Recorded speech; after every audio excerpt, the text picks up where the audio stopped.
경제 파워 곽수종의 생생경제.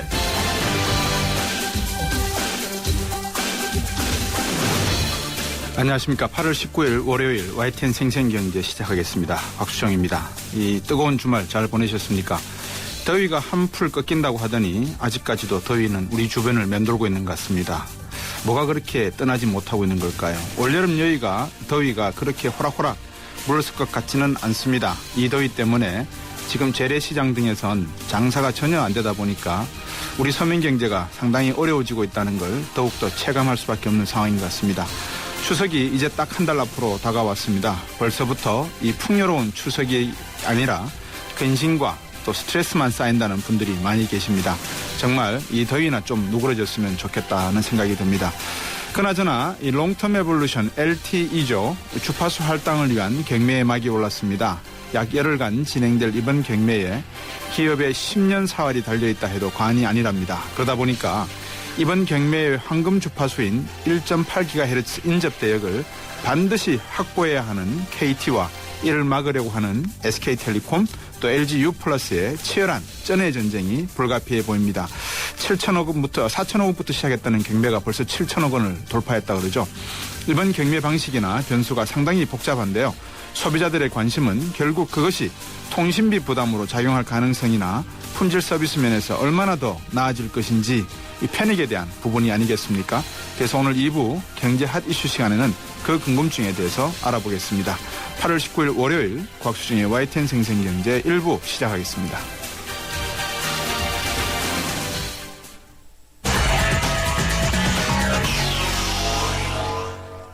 네, 뜨거운 여름이 아직까지 가지지 않고 있는 월요일, 8월 19일 월요일, 우리 정신은 또 어떻게 되었는지 SK증권 본사영업부의 김춘석 부장과 함께 이야기 나누겠습니다. 안녕하세요. 네, 안녕하십니까. 우리 정신은 코스피가 1910대에서 계속 머물고 있었군요, 오늘. 네, 그렇습니다. 그러면 우리 증시는 지난주에 유럽이나 미국 증시에 비하면 항상 좀 강했다 이렇게 볼 수가 있습니다. 네. 장중에 1910선을 깨기도 했었는데 결론적으로 1917로 끝났습니다. 오늘 같은 경우는 외국인이 지난주 3일이 이어가지고 연속으로 4일째 매수에 들어왔다. 이게 가장 특징적으로 볼 수 있을 것 같습니다. 한 1,000억 정도 매수를 했고요. 네. 기관들이 오늘 한 1,680억 정도 팔면서 좀 지수를 올라가는 걸 방해했다 이렇게 볼 수 있을 것 같습니다. 반면에 외국인들 같은 경우 선물 쪽에도 매도를 하면서 결론적으로 외국인들의 선물, 그다음에 국내 기관의 현물 쪽의 매도 자체가 이제 주식을 시장을 좀 끌어내렸다 이렇게 볼 수 있을 것 같습니다. 예, 외국인들이 지금 계속해서 매수세로 들어갔다는 것은 다시 말하면 우리 증시에 대한 어떤 긍정적인 신호라기보다는 이 양적 완화에 대한 두려움, 이것을 미리 매를 맞았다 아니면 크게 걱정할 필요 없다, 이 두 가지로 봐야 되는 겁니까? 어떻습니까? 지금 양적 완화에 관련된 얘기는 너무 말이 많기 때문에 그렇죠. 여기 서둘러 뭐라고 말씀드리기 좀 어려울 것 같고요. 앞에서 이제 말씀하신 것처럼 일단 외국인들의 매수 자체는 어떻게 보면 지금 우리 국내 증시의 순환매 양상을 볼 수 있을 것 같습니다. 네. 그러니까 그동안 가장 많이 빠졌던 부분이 사실은 화학주라든가 철강 같은 이런 소재 관련 주들이었거든요. 네. 근데 그것들이 너무 많이 빠지다 보니까 외국인들이 저점 매수가 들어오면서 상당 부분 많이 올려놨습니다. 그러다 보니까 오늘 같은 경우는 이제 조선주까지 확산되는 모습인데 네. 이걸 굳이 분석을 해보자 보면 그동안에는 가격 메리트가 있는 저평가 종목들을 주로 쭉 사서 끌어올렸다면 네. 이제는 추가적인 상승을 보일 수 있는 어떤 이익 모멘텀 있는 종목군 좀 옮겨가는 거 아닌가. 그러다 보면 전반적으로 시장 자체가 순환매 양상을 보이고 있다 이렇게 말씀드릴 수 있을 것 같습니다. 예. 그래서 만약 이런 식으로 간다고만 친다면 사실 우리 시장에는 그리 나쁜 얘기는 아닐 것 같고요. 예. 전반적으로 키맞추기 장사라면은 전반적으로 조금씩 레벨업되는 그런 장세를 볼 수 있거든요. 예. 그래서 일단 조금 긍정적이다 이렇게 볼 수 있을 것 같습니다. 제가 지금 주말 동안에 유럽 쪽 그리고 미국 쪽 경제 관련 소식을 한번 훑어보니까 스페인도 어느 정도 저점을 치고 있다는 소식이 들어오고 있고요. 네. 그리스도 당초 생각보다는 우려할 만한 상황이 이제는 한풀 꺾였지 않냐라는 긍정적인 신호가 나오고 있고 네. 독일 쪽에서도 나름대로 메르켈 총리가 선전을 하고 있는 것 같고 이런 와중에 과연 미국이 양적 완화의 축소의 카드 그러니까는 사용하긴 하더라도 시장에 급격한 영향을 줄 만한 그런 카드를 꺼냈을까 하는 그런 생각이 드는데 어떻게 보십니까? 지금 모두가 말씀드린 것처럼 이제 제가 이래타져서 말씀드리기 좀 어려운 부분이지만 네. 시장의 흐름 자체는 지금 9월 달에 시행을 할 것이라는 게 어떤 대체적인 지배적인 의견 아니었었습니까? 그런데 그게 아니란 얘기가 이제 서서히 좀 고개를 들고 있습니다. 예. 가장 크게 나타난 얘기 자체가 뭐냐면 지금 금리 자체가 상당히 높아지고 있다는 부분입니다. 예. 미국의 금리를 봤을 때 이 자체를 가지고 지금 당장 그 양적 완화 축소를 시행해서 이 부분을 건드릴 수는 없을 것이다라고 얘기를 하고 있습니다. 즉 30년 만기 모기지 금리 자체가 지난주 4.4%까지 올랐거든요. 네. 이건 5월달에 비해서 한 1%포인트 높은 수치입니다. 네. 이 부분 자체를 이걸 가져갈 수 있을 것인가 하는 부분이고 그다음에 또 하나는 신규 실업수당 청구 건수인데요. 네. 이 부분이 6년 새 이제 최저치를 기록한 거에 따라서 이제 미국 금리가 올라갔다는 부분인데 네. 이 부분 대해서도 마찬가지입니다. 그래서 나오게 된 얘기를 보다 보면 지금 12월 달 얘기도 나오고 있고요. 네. 아예 내년으로 넘어간다는 얘기도 나오고 있습니다. 그러니까 이번 잭슨홀 미팅에서도 다들 참석을 안 하지 않습니까? 버랭크 회장도 참석하지 않고요. 이런 부분이 잭슨홀에서 뭔가 별다른 게 나올 게 없다는 얘기가 되겠죠. 특별한 게 없다.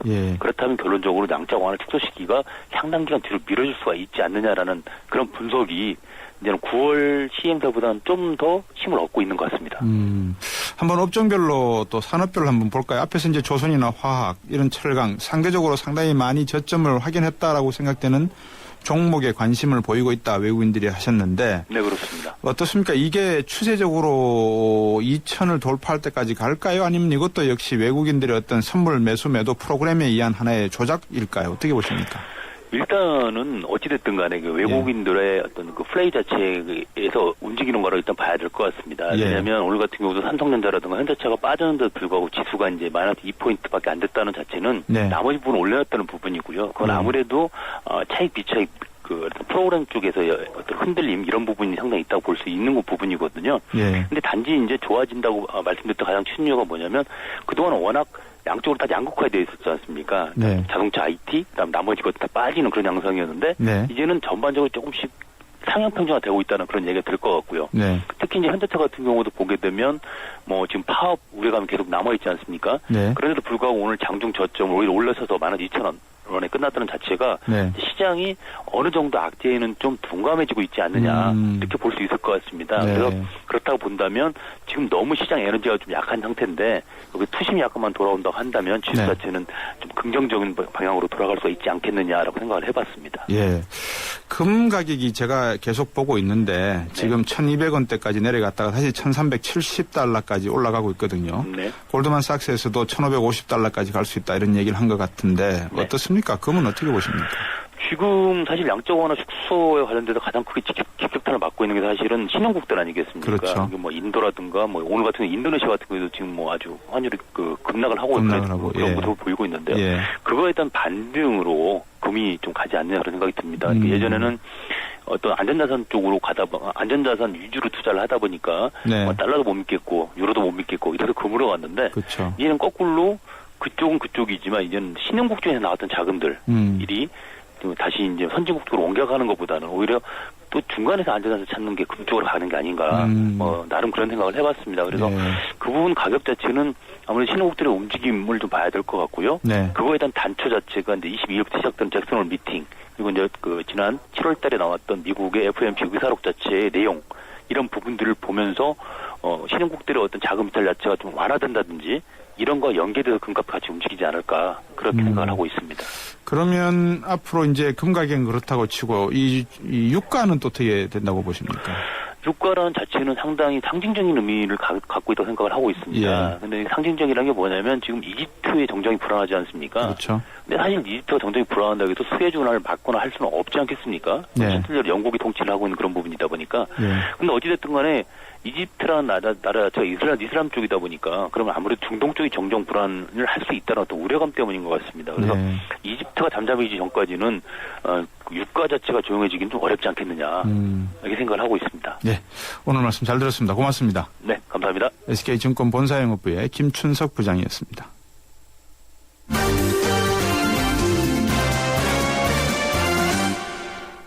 네, 이성철 부장과 함께 경제뉴스 정리해드리겠습니다. 안녕하십니까? 안녕하세요. 네, 지금 이 정세 그리고 복지 이 두 가지가 가장 중요한 이 경제 화두가 되고 있는데 설문조사 결과 나왔습니까? 네, 보건사회연구원이 이게 작년 말에 이제 조사를 했던 내용이 이번에 공표가 됐는데 어쨌든 많은 걸 시사하는 부분이 좀 있습니다. 전국의 16개 광역시도 20세 이상 남녀 1,000명을 대상으로 설문조사를 한 건데요.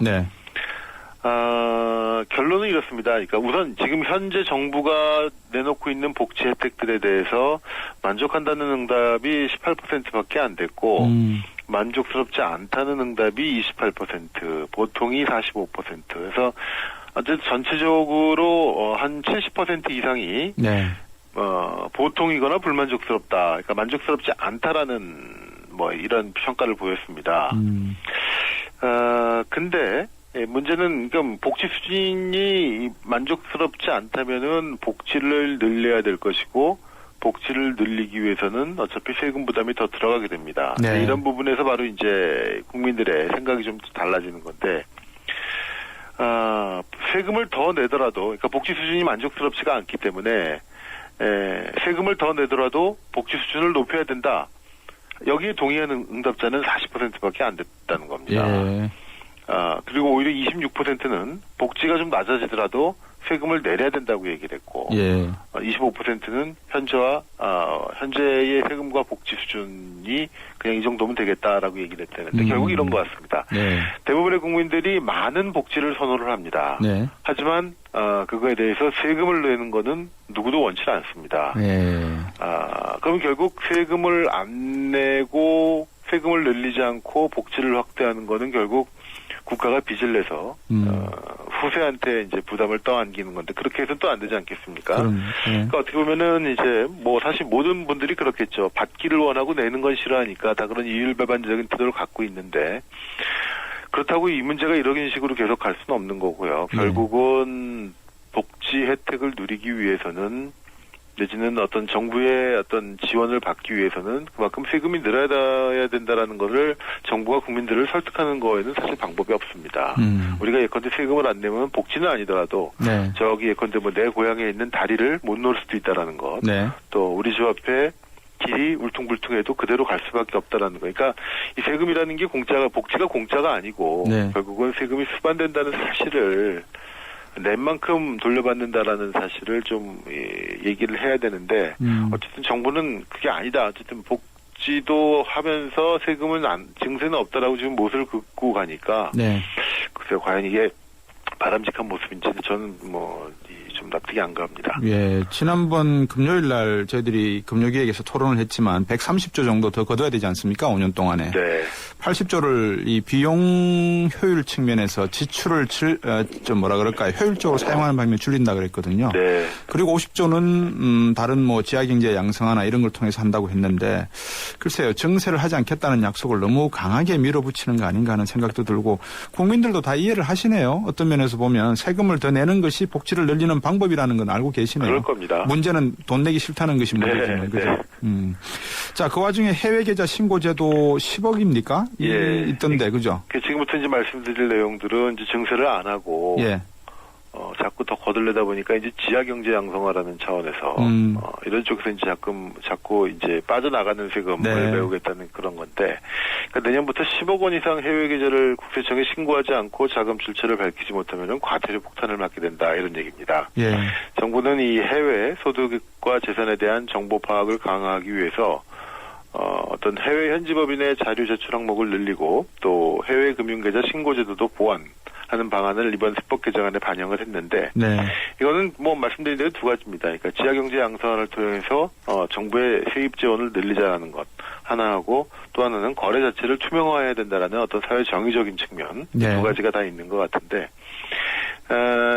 예를 들어서 이렇습니다. 100억 원을 만약에 해외로 빼돌릴 경우에요. 예. 이걸 뭐 제대로 소명하지 못하고 신고도 안 했으면은 미신고 과태료가 한 8억 원이 빠져나가게 되고요. 예. 또 소명을 못할 경우에 미소명 과태료라고 해서 10억 원, 10%가 빠져나가게 됩니다. 그러니까 한 18%에 가까운 돈, 20%에 가까운 돈을 그냥 떼가게 되는 건데 이거는 뭐 사실 지하경제 양성화가 아니더라도 거래 투명화라든가 어떤 해외의 불법적인 재산 빼돌리기 막기를 위해서 당연히 취해야 될 조치라고 생각이 됩니다. 예. 또 하나의 방법이 고려되고 있는 모양이네요. 체납 세금 문제 징수하는 걸 본격화하겠다고요? 네, 사실 이 세금을 올바르만 제대로만 잘 걷어도 사실은 이 새 나가는 돈이 별로 없을 겁니다. 그리고 상당한 정도의 135조 원을 다 만들 수 있느냐라는 건 별개 문제겠지만 상당한 정도의 이 세입을 늘릴 수 있는 기반은 될 텐데 네. 사실은 이 세금을 제대로 못 걷는 경우가 굉장히 많습니다. 그래서 지금 이 자산관리공사 캠코 원래 자산관리공사라는 건데는 이 부실채권 처리하고 하는 데 아니겠습니까? 네. 근데 국세청한테 위탁을 받아가지고 이 고액의 국세 체납을 대신 징수하는 업무를 하게 된다고 합니다. 예. 그래서 이번에 인원도 한 20명 정도 채용을 했고 예. 여러 가지 지금 절차도 만들어 놓고 있는데 예컨대 이제 캠코 같은 경우엔 국세청으로부터 1억 원 이상 고액 체납자 총 한 5,400억 원 정도의 징수 업무를 넘겨받았다고 합니다. 그래가지고 이거를 이제 국세청 인력이 국세공무원이 제대로 잘 못 받으러 다니니까 이제 네. 캠코 직원들이 받으러 다닌다는 건데 네네. 실제로 이 체납 세금을 정부가 아예 못 받는 걸로 간주해서 이걸 불납결손이라고 하는데 그렇게 처리한 게 2008년에 뭐 6조 5천억 원, 2009년에 7조 원, 2010년에 7조 6천억 원. 그러니까 매년 이게 물론 중복 계산도 있겠습니다만 몇 조 원씩 이상이나 되는 돈이 아예 못 받는 세금 이렇게 그냥 딱지가 돼서 넘어가게 된다는 겁니다. 결손 처리가 된다는 네. 거죠. 근데 이런 거 제대로 찾아다녀서 걷어내기만 해도 1년에 몇 천억 원, 몇 조 원은 아마 거둘 수 있지 않을까 생각이 됩니다. 그렇겠네요. 세금 안 내고 계시는 분들이 1억 이상 안 내는 분이 몇 조 원씩을 체납하고 있다. 전체 합쳐서 네. 상당한 규모네요. 자, 앞에서 재래시장 경제가 안 좋다라는 말씀을 드렸는데 안 좋기는 뭐라 그럴까요? 부자들 시장도 안 좋은 모양이네요. 골프장 네. 경매 이야기가 나옵니다. 그렇습니다. 이 골프장이 경매 시장에 등장하는 사례가 요즘 잇따르고 있다고 합니다. 네. 과거에 이제 퍼블릭 골프장들은 좀 있었는데 이번엔 이 멤버십 회원제 골프장들도 경매 시장에 나오고 있다고 그러는데요. 예. 전남 순천에 있는 한 골프장 내의 토지 일부 그다음에 호텔에 대한 이 경매 절차가 지금 진행되고 있다고 하는데 예. 한 1,800억 원을 들여서 지은 골프장인데 여기에 이제 입회금 600억 원 가운데 원래 300억 원은 돌로 주기로 돼 있는데 네. 이거 중에 200억 원을 못 돌려줬다고 합니다. 네. 그러니까 회원들이 이 경매에 붙인 건데 앞서서 제주도에 있는 한 골프장도 이 입회금 문제 때문에 경매에 나왔습니다. 이게 다 경기가 좋고 그러면은 이 회원권 잘 팔리고 입회금 전혀 문제가 없겠습니다만은 경기가 부진하고 또 골프장 경기가 지나친 갑작스럽게 공급이 늘어나면서 이 경기 침체를 겪다 보니까 이런 일이 벌어지는데 참고로 일본도요. 잃어버린 10년 이 장기 경기 침체 동안에 이 골프장들이 굉장히 많이 문을 닫았습니다. 네. 파산한 데도 많고 진짜 헐값에 넘어간 데들도 많은데 그런 이게 무슨 자산 디플레이션의 신호는 아니겠습니다만은 어쨌든 지금의 경기 침체가 예상롭지 않다는 것을 보여주는 한 단면이라고 하겠습니다. 예, 정말 이 부동산 시장 전월세 문제도 지금 심각한데 골프장까지 이런다면 글쎄요 어떨지 모르겠습니다. 말씀해 주신 대로 뭐 부동산 버블의 붕괴까지는 아닌다 하더라도 정부가 눈여겨봐야 될 대목이네요. 네, 그렇습니다. 오늘 말씀 잘 들었습니다. 네. 한국일보 이성철 부장이었습니다. 우리 딸은 누구랑 결혼할까? 엄마가 골라줘. 왜? 엄마가 아빠 잘 골랐잖아. 우리 딸 결혼할 때 난 몇 살이지? 인생의 무게가 느껴질 때 동바제 프로밀라이프. 생생경제 1부 함께 하셨고요. 2부에서 오늘 시작된 이동통신 3사의 황금주파수 경매 소비자 편익과 통신비 차원에서 이해를 위해서 한번 살펴보겠습니다. 2부에서 뵙겠습니다. 소기업 사장님들, 골목상권 사장님들, 노란우산 공제에 가입하셨죠? 그래요. 사업하다 보면 손톱 및 가시 같은 일들이 참 많은데 그걸 쏙쏙 뽑아드리는 게 바로 노란우산 공제죠. 전문가들이 재능 기부하는 무료 법률, 세무상담도 받으셨고요. 법으로 보호받아 안심할 수 있는 노란우산 공제. 소기업 소상공인이 행복한 대한민국을 만들겠습니다. 참 고마운 동행 노란우산 공제. 이 캠페인은 중소기업 중앙회와 함께합니다. 2013 가요계 최대 이슈 대한민국의 살아있는 전설 가왕 조용필 그가 돌아온다. 음악으로 대중의 정서와 공감을 이루며 함께 호흡하는 무대 위의 거인 조용필. 2013년 하반기 최고의 공연 조용필 전국 투어 콘서트 헬로가 순천, 울산, 수원, 일산, 광주, 창원에서 펼쳐집니다. 티켓 예매는 인터파크 1544-1555. 살아있는 녀석, 깨어있는 방송.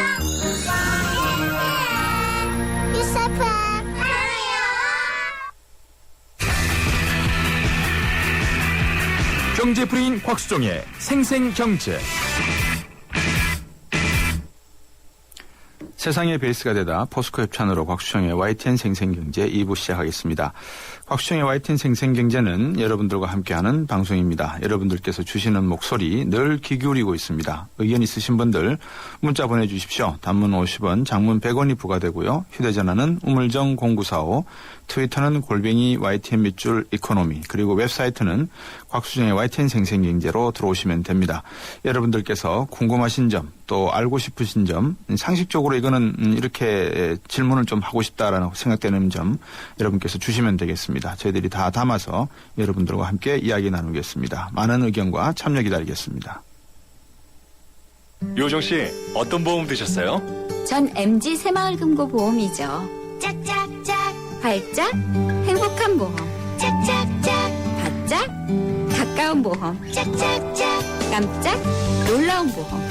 한국인의 행복 단짝. 메이크 굿 MG 새마을금고보험. LTE의 세상 충분히 빠르다고 합니다. 충분하다는 것은 그 이상을 만나지 못했기 때문. 그래서 시작합니다. 2배 더 빠르고 2배 더 즐거운 새로운 세상. SK텔레콤은 이것을 LTE라 부릅니다. 아무나 가질 수 없는 속도 LTE. SK텔레콤. 곽수종의 생생경제. 네, 여러분 지금 스마트폰 사용하실 때 보시면 대부분 LTE라고 하는 기술을 이용하시죠. 이게 LTE가 롱텀 에볼루션의 약자입니다. 이 주파수 할당을 새롭게 하겠다고 돼 있는데 이동통신 주파수 경매를 통해서 시작이 됐답니다. 최대 관심사가 뭐냐면요. 과연 KT가 이 주파수 인접대역 1.8GHz 인접대역을 차지할 것인가의 여부인 것 같습니다. 지금 두 개가 나와 있답니다. 2.6GHz하고 1.8GHz 두 개의 영역대가 나와 있는데 2.6보다는 1.8에 더 관심이 많습니다. 왜 관심이 많냐면 만약에 이게 경매를 통해서 어떤 서비스, 그러니까 정보통신 서비스 업체에 이 경매가 낙찰이 된다면 이 소위 우리가 매몰 비용이라 그러죠. 한번 이렇게 지불된 비용에 대해서 당연히 이런 통신사들은 비용을 뺄라 할 것이고 그 뺀다고 하는 부분은 소비자의 서비스 요금에 반영이 될 수밖에 없기 때문에 그렇습니다. 비싸게 낙찰받으면 받을수록 그 비용은 높아갈 것이고 따라서 우리 소비자들이 지불해야 되는 비용은 만만치가 않을 것 같은데요. 어떻게 봐야 될지 숭실사이버대학교의 곽동수 교수와 함께 말씀 나누겠습니다. 안녕하십니까? 안녕하세요. 예. 롱텀 에볼루션 LTE용 주파수 경매 지금 1.8, 2.6GHz 두 개가 나와 있는데 1.8GHz 이 대역 D대역이라고 하던데 왜 이렇게 관심을 받고 있습니까? 지금 현재 LTA라고 해서 광고 많이 나오는 거 보셨을 겁니다. 예. 지금 기존의 속도보다 2배 더 빠르게 만들 수 있다라고 하는데 네. 가만 보면 SK텔레콤과 LGU 플러스 광고 많은데 KT는 빠져 있습니다. 예. 이게 사실 두 개의 주파수를 연결해서 속도를 2배 높이는 방식이기 때문에 괜찮은 주파수가 필요한데 KT가 그걸 갖고 있지 못합니다. 네. 그래서 KT가 1.8GHz 때 주파수를 갖게 되면 지금 기존의 폰이나 장비만으로도 별도의 추가 비용이 없이 전국망을 가장 빠르게 해서 똑같이 LTE 경쟁에 들어갈 수가 있습니다. 네. 그런데 이쪽을 갖지 못하게 된다면 다른 주파수대 장비를 더 보강해야 될 것이고 그 과정에서 비용도 많이 들어가지만 시간이 더 오래 걸리게 됩니다. 네. 이 돌아보게 되면 지난번 3G 세상이 있었을 때 3위 업체였던 LGU 플러스 같은 경우 3G망을 갖지 못했습니다. 네. 2G 플러스 정도였기 때문에 속도도 아무래도 좀 떨어지고 연결되는 망이 시원치 않다. 그래서 사업자의 명운이 결정되는 게 주파수대 할당만으로 끝났다. 이렇게 얘기를 하고 있는데 그랬던 U 플러스 같은 경우도 LTE 쪽 관련돼서 주파수를 받으면서 아주 잠깐 동안이긴 했습니다만 LTE 사업자 가운데서 1위로서 도약하고 요즘 예전보다 위상이 많이 올라가 있거든요. 그렇더라고요. 그런 면에서 볼 때 지금 주파수를 할당받는 것이 앞으로 10년간 통신사업자가 출발할 수 있는 중대한 기준이 된다는 점에서 KT 같은 경우는 1.8GHz대를 얻기 위해서 최대한 노력할 것이고 SKT나 LGU 플러스 같은 경우는 자신들이 이걸 못 갖게 만드는 것이 네. 실제로는 그 KT에 도와주는 걸 막을 수 있기 때문에 눈치 봐가면서 경제학에서 흔히 나오는 죄수의 딜레마나 담합이나 경쟁력을 두고 모든 것들을 다 꺼내서 쳐다보고 있는 중인데요. 네. 중요한 점은 이 과정에서 미래보는 주파수를 지금 최저 경매 방식으로 집어넣기 때문에 최고가 방식으로 집어넣기 때문에 네. 이번 기회에 잘 되면 돈도 좀 많이 거둘 수 있겠다. 이런 서로 다른 생각들을 하느라고 이게 이렇게 복잡해진 겁니다. 네. 밥상위에 조기가 올라와 있는데 이걸 머리부터 대가리부터 먹어야 될지 꼬랑지부터 먹어야 될지 지금 서로가 고민하고 있는 말씀이라는데 네. 이 경쟁과 논란이 빚어진 데는 방금 말씀해 주셨지만 경매 방식의 특성을 좀 이해해야 될 것 같습니다. 이게 좀 예. 그 큰 그림을 놓고 보자면 우리가 흔히 생각하시는 상가 분양하는 걸 생각을 한번 해보죠. 네. 상가를 지어놓고 이 분양을 하는 데 있어서 기존의 업체들이 제법 그럴듯한 목 좋은 데 상가를 가졌습니다. 네. 그러면 고객들이 많이 찾고 매장을 확장하려면 옆집을 사거나 네. 아니면 좀 특이하게 길 건너편 집을 사서 서로 마주보는 매장을 가질 수도 있지만 네. 조금씩 넓혀가면서 유동인구 많은 목 좋은 곳에 상점을 열고 싶어 할 겁니다. 네네. 그러면은 상가 조합 같은 데서도 같은 업종이 두 개 들어와서 떡볶이집이 두 개 나란히 마주 보고 있으면 안 되는 것이고, 그렇죠. 뭐 순대집이 있으면 안 되는 거니까 좀 조절해주는 그런 상가 번영회 같은 데들도 있는데, 네. 지금 정부는 그렇게 주파수가 국민의 자산이고 이것도 역시 자원입니다. 그걸 효율적으로 나눠서 중복 투자가 이루어지지 않게끔 해야 될 텐데, 네. 공교롭게도 2년에 한 번 그저 높은 금액을 써내는 방식으로 하다 보니까 지난 2011년에도 1조 원 가까이 넘는 돈을 집어넣고 이게 결국은 통신사업자들이 돈을 많이 벌어서 내긴 합니다만 한 바퀴 돌고 돌면 국민들 주머니에서 나가는 거 아니겠습니까? 그렇죠. 좀 더 효율적이고 합리적으로 국민들이 이걸 나눠 쓸 수 있게끔 얘기를 들어서 전문가들의 의견도 듣고 정부들이 좀 나눠주면 좋을 것인데 예. 통신사업자가 3개밖에 안 되다 보니까 혹시라도 이게 국민들을 위한 자원의 전체 배분이 되는 쪽에서 보게 되면 오해를 살 여지도 있고 네. 또 주파수 관련돼서는 민간 사업자뿐만 아니라 군 문제도 있습니다. 예. 그러다 보니까 이런 보안 주파수나 이런 걸 쓰는 데 있어서 여러 가지 논란이 있다 보니까 정부가 주도적으로 하지 못한 채 가뜩이나 세수가 좀 부족하다 보니까 이번 주파수 경매 방식이 아닐 경우는 네. 지금 어림짐으로 나와봐도 2조에서 3조 정도 통신사업자들이 비용 부담을 더 내게 될 것이다라고 얘기를 하는데 예. 그렇게 지금 3조 정도가 더 거친다 그러면 세수가 부족한 정부에서는 생각지 못했던 수입이 들어오는 셈이 됩니다. 예. 그런 면에서 정부 쪽에서는 그저 비용만을 고려해서 이동통신 사업자를 쥐어짜는 거 아니냐 이런 오해를 살 수도 있지만 그거보다는 당장의 세수를 늘리기 위해서 이런 방식을 잡았다기보다는 큰 그림을 보면서 국가의 자원인 주파수를 나누는 데 있어서 주무부처나 미래부가 큰 활약을 하지 못하고 네. 보기에 따라서는 서로 그저 목소리 큰 사람 돈 많이 쓴 사람한테 주겠다 방식으로 해놓으니까 합리적이지 못하다는 쪽에서 지금 통신사업자들은 담합이 아니라 효율적인 자원 분배 면에서 미래부가 나타내고 적당한 비용을 부담시키면 될 텐데 불필요한 경쟁을 가중시켜서 결국은 통신사업자들이 돈을 더 쓰게 만든다. 이런 볼멘 소리들이 나오고 있는 겁니다. 말씀해 주신 대로 2조를 더 쓰게 된다 그러면 그게 결국 돌고 돌아가지고 우리들 국민들 호주머니에서 나와야 되는 돈 아니지 않습니까? 이지 않습니까? 그렇죠. 그렇기 때문에 전 세계에서 유례없는 가입비들 얘기가 나오고 지금 뭐 각이동 통신사가 40%씩 가입비를 낮추겠다라고 얘기를 하고 있지만 네. 가입비 제도 자체가 외국엔 없습니다. 예. 그리고 아시겠지만 해외 나갈 경우는 그저 길거리 편의점에서도 휴대폰을 사고 선불로 있는 유심칩을 갖다 끼면 네. 가입하는 조건 없이 그냥도 쓸 수 있게 돼 있습니다. 예. 근데 우리는 이런 불편한 과정을 집어넣었던 것이 통신사들이 이렇게 과투자되거나 미래 투자될 돈들을 확보해야 되기 때문에 네. 대선 공약으로 벌써 첫 번째 통신비 인하가 계속 나오는 상황에서 본다면 사실상 통신비 인하되기 어려운 환경을 정부가 부추기고 그거 관련된 책임은 통신사에게 떠넘기는 좀 기형적으로 됐다고 볼 수 있을 겁니다. 예, 책임을 통신사에서 떠넘기는 것 같지만 사실은 국민의 호주머니 속에서 돈이 나오게 만드는 이상한 구조가 된 것 같은데 네. 어떻습니까? 경매가 어떤 형태로 앞으로 계속 진행될 거로 보이십니까? 이 지난번 경매 때 같은 경우는 서로 금액을 4개의 방에 들어가서 그 이동통신사들이 하나씩 그리고 네. 중부부처 내부에서 1명 들어가서 각자 어느 블록을 얼마에 얻겠다라고 금액을 써놓습니다. 네. 그 과정이 1시간에 한 번 정도 집어넣을 수가 있는데 네. 이게 금액이 적절치 않고 서로 다를 경우 비슷할 경우에는 다시 한번 써내게 되고 이걸 50차까지 가게 됩니다. 그야말로 경매를 하는 거기 때문에 오늘 결정이 되는 게 아니라 오늘부터 빠르면 한 8, 9일간 정도 되고 예. 50차 경매가 끝날 때도 제대로 되지 않으면 최종 가격을 써놓고 거기에 대해서 결정하기 때문에 예. 이게 이달 말이나 돼야 결정이 될 건데요. 예.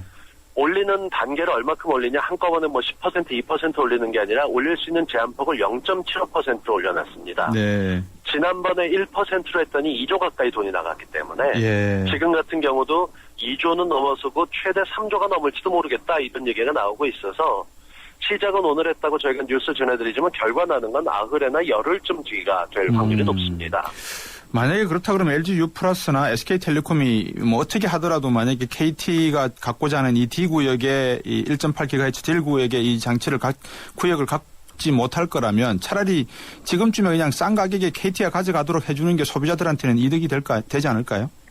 그렇게까지 하면 좋은데 기업이라는 게 어떤 식으로 보면은 인간처럼 생각하는 게 아니라 스스로의 이익만을 돼서 하다못해 얼마라도 쫓아가는 속성이 있지 않습니까? 네. 그러다 보니까 서로 담합에 대한 우려보다는 네. 돈으로서 일단 확보해서 상대방의 경쟁력을 확 떨어뜨리는 쪽을 할지도 모르고 네. 이게 서로 동상이몽입니다. SK텔레콤 같은 경우는 선도사업자로 정부의 지도를 받기 때문에 요금이나 이런 것들이 허가사항인데 2위, 3위 업자로서는 그냥 신고만 하면 되는 쪽이거든요. 네. 그런 면에서 유리한 입장을 하려면 주파수를 좀 가져가야 될 것이고 그걸 하기 위해서 어떻게 할 것이냐. 한동안 루머로 KT가 이번 입찰에 빠질지 모르겠다 이런 얘기도 나왔던 게 네. 정부 쪽에 나름 압력을 좀 넣는다라고 했던 건데 네. 그 정부 쪽에서 미치지 않고 계속 경쟁 방식을 지금처럼 유지했기 때문에 이 뚜껑을 열어봐야 결국 어떤 식으로 전략을 했을지가 나오는데요. 과거의 전례를 보다 보면 서로 담합하거나 의견을 맞춰서 바람직하게 총 비용을 줄이는 방법으로 결정된 적은 없습니다. 네. 뭐 일부에서는 이 KT가 D구역을 가져가는 게 상수다, 변수가 아니고 상수다는 것 같고 노조 쪽에서도 지금 뭐 암암리에 우리가 가져가야 된다 이야기를 하는 것 같고 네. 방금 말씀하신 경매 절차상의 문제점 그리고 영토 전쟁을 벌이고 있는 이 구조적인 문제점 이걸 다 고려냈을 때 앞으로 어떤 개선이 필요하다고 보십니까? 큰 그림을 짜는 부서가 필요합니다. 박근혜 정부 들어서서 미래창조과학부를 만들고 특별하게 정보통신부를 만들지 않았던 것이 좀 더 큰 그림으로서 창조경제를 나갈 수 있는 근간을 미래부가 기획해라 이렇게 만든 거 아니겠습니까? 그렇죠. 그러면 기본 자원이라고 될 수 있는 하나의 상가만 해도 활성화시키려면 서로 보완이 되거나 찾는 고객들이 한꺼번에 효율적으로 될 수 있게 동선을 설계하는 게 필요한데 네.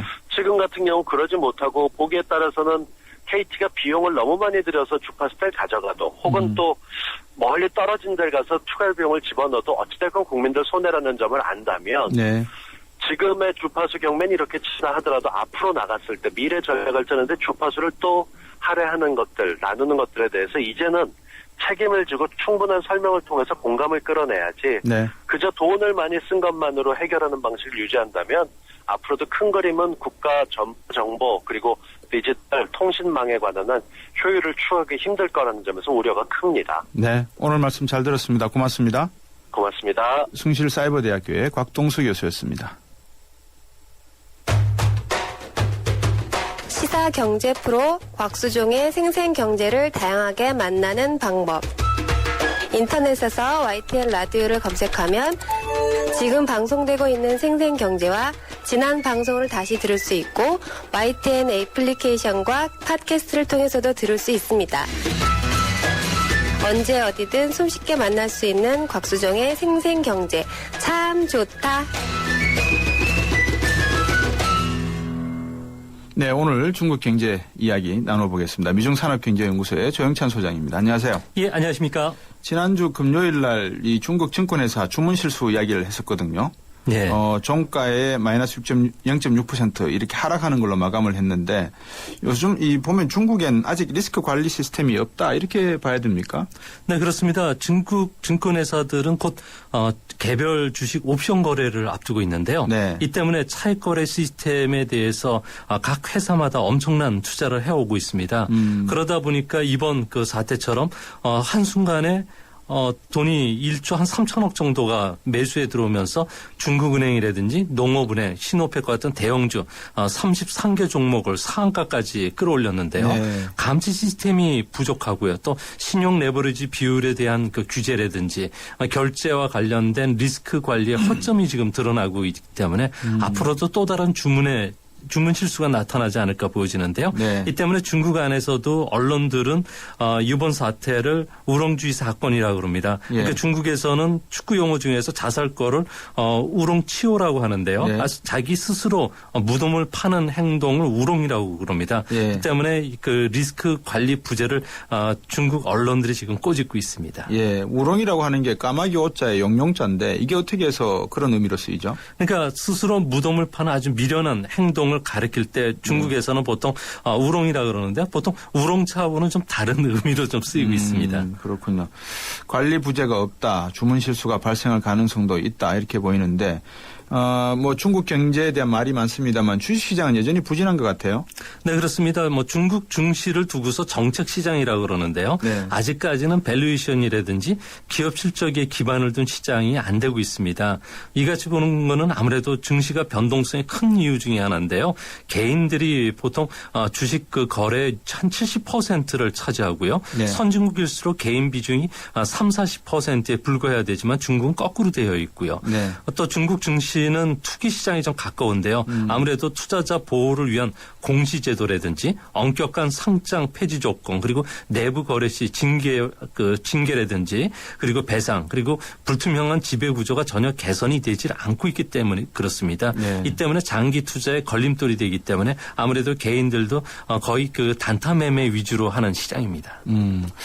지금 우리나라 분들 중에서 중국 펀드에 투자하시는 분들 계실 것 같은데 이 조언을 해 주시면서 이 사자성어까지 한번 섞어서 해 주시면 좋을 것 같아요. 네, 중국 증시 같은 경우는 여전히 그 법적인 제한 정치를 두지를 않고 있기 때문에 공산당이라든지 투자자 보호를 위한 이런 법률 자체가 어느 정도 그 규정이 돼 있어야지 장기 투자가 가능한 상황이고요.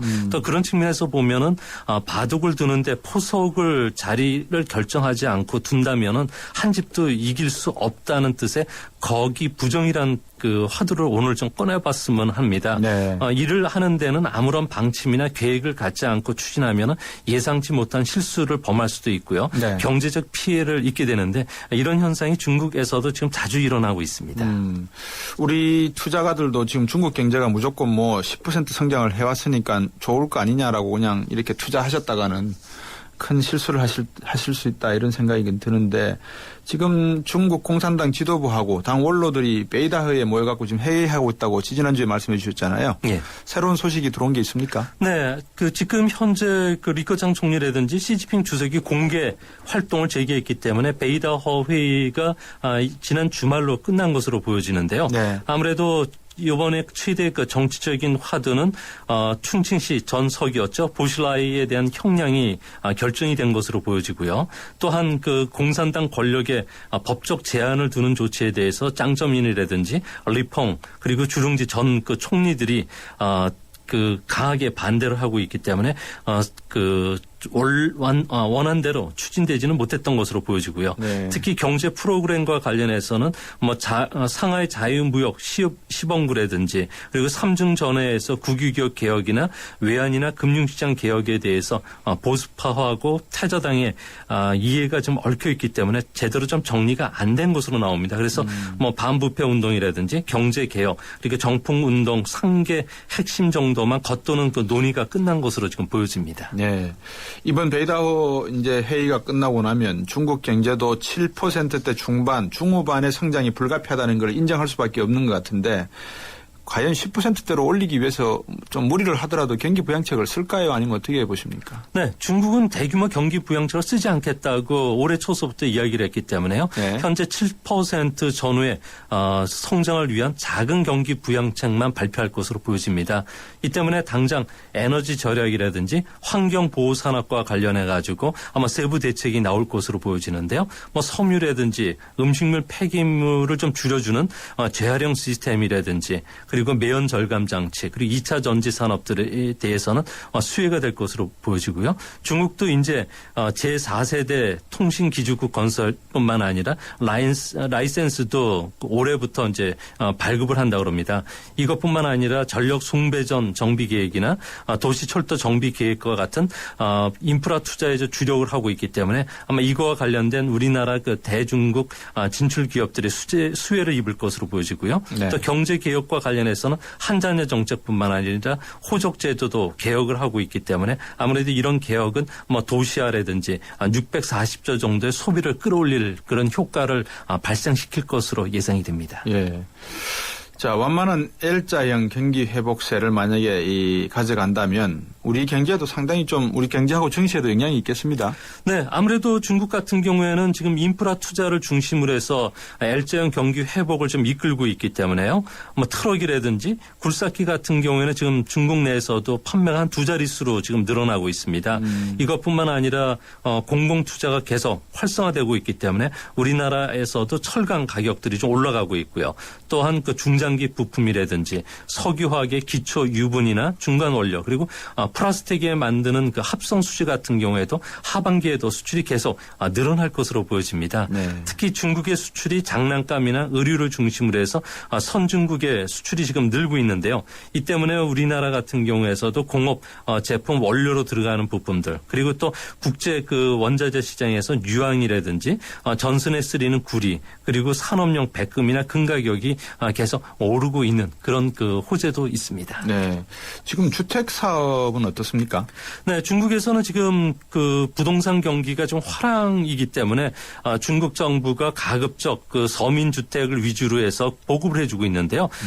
대표적으로 2015년까지 3,600만 호 서민 주택을 위한 보장성 주택 공급이 실제 그 중국 정부의 그 재원 부족 그리고 지방 정부의 자금 조달의 어려움으로 인해서 목표 대비 지금 42%에 그치고 있다 그럽니다. 네. 이 때문에 앞으로는 공급 목표를 좀 재검토한다든지 민간 자금을 이용한 새로운 개발 패턴이나 준공 비율보다는 입주율을 좀 높이는 정책으로 주택 정책이 좀 바뀌는 그런 모습입니다. 네, 주택 정책 말씀을 하셨으니까 오늘 미국의 주택 시장이 어느 정도 당초 예상보다는 그렇게 크게 오르진 않았지만 신규 주택 발행 건수가 허가 건수가 늘었다는 그런 소식도 들리고 지금 가만히 놓고 보면 선진국 IMF에서도 이야기를 했습니다만 선진국과 신흥국 간의 이 경제 성장 또는 경제 회복의 속도가 다르게 나타나고 있다라는 지적이 있는데 미국, 유럽, 중국 이 G3라고 해야 될까요? 앞으로 힘 겨루기가 어떻게 될 거라고 보십니까?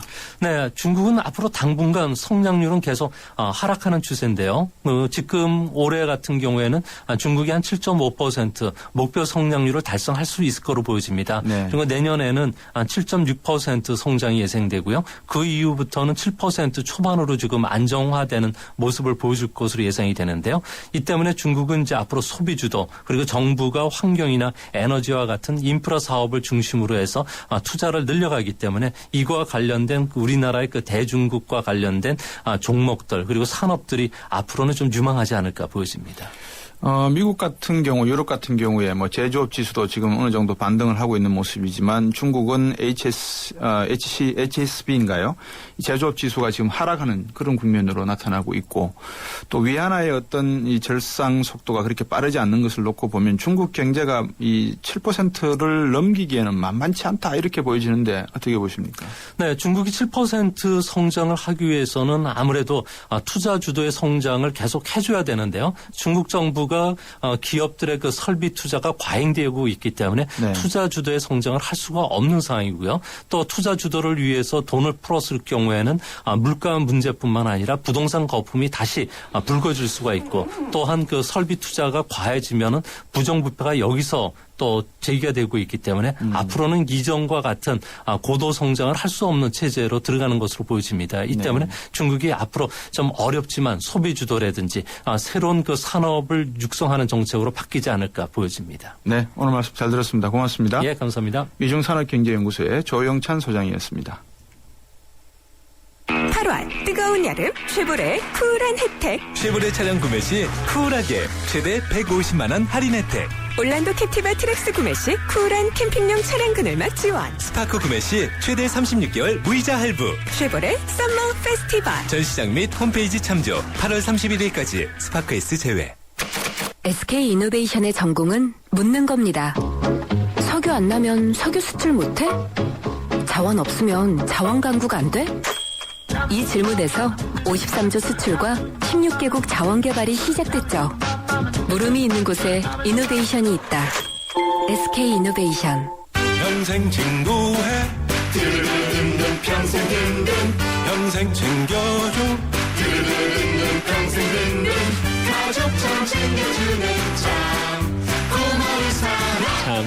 고마운 사람. 교보생명 FP가 찾아갑니다. 교보생명 평생 든든 서비스. 요즘 같은 세상에는 내 주머니를 노리는 게 한두 군데가 아닌 것 같습니다. 기업은 기업대로, 정부는 정부대로 호주머니를 어떻게 하면 가볍게 해줄까라는 고민들이 많으신 것 같습니다. YTN 생생경제에서 여러분들께서 호주머니 지키는 방법 가져가시기 바라겠습니다. 3부에서 사람이 중심이 되는 상생경제 시간 준비했습니다. 내신 뉴스 듣고 3부에서 뵙겠습니다.